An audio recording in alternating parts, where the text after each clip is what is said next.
Hi, welcome to Bookie.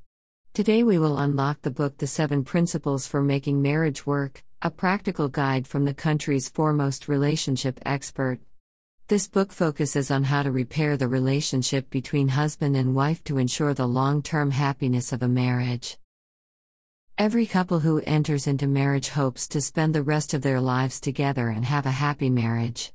However, why do some couples maintain a long-lasting and harmonious relationship while others frequently fight? 67% of first marriages end in divorce over a 40-year time span. Half of those divorces occur within 7 years of marriage. The divorce rate for second marriages is 10% higher than that of first marriages. A large amount of research also shows that an unhappy marriage can increase your chances of getting sick by 35% and shorten your life by an average of 4 years.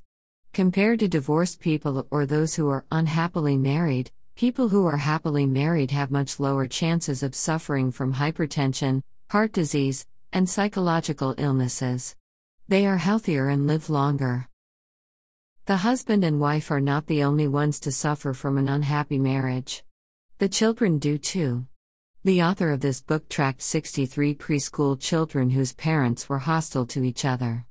He found that compared to other children of the same age, these children suffered more from low achievement at school, truancy, peer rejection, and depression. They are victims of their parents' bad marriage. How can a marriage that is on the verge of breakdown be saved?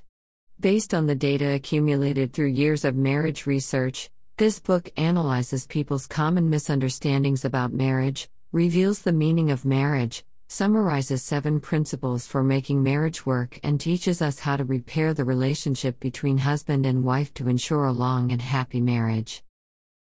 The authors of this book are John M. Gottman and Nan Silver. Gottman is a professor of psychology at the University of Washington and head of the Relationship Research Institute at Seattle. He has been engaged in research about marriage and family relations for 40 years. As an expert on marriage and family, he conducts workshops year-round for marriage therapists and couples with marital problems. He was praised by the media as the Pope of marriage. Next, we will extract the key points from this book in the following 3 parts.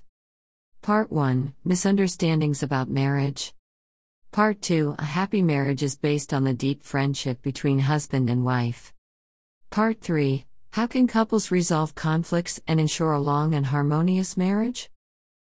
Let's start with Part 1: Misunderstandings about marriage.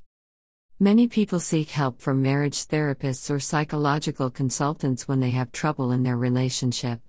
Whatever a marriage expert tells you and whatever therapy you take, the advice you'll get is much the same: learn to communicate better with your partner.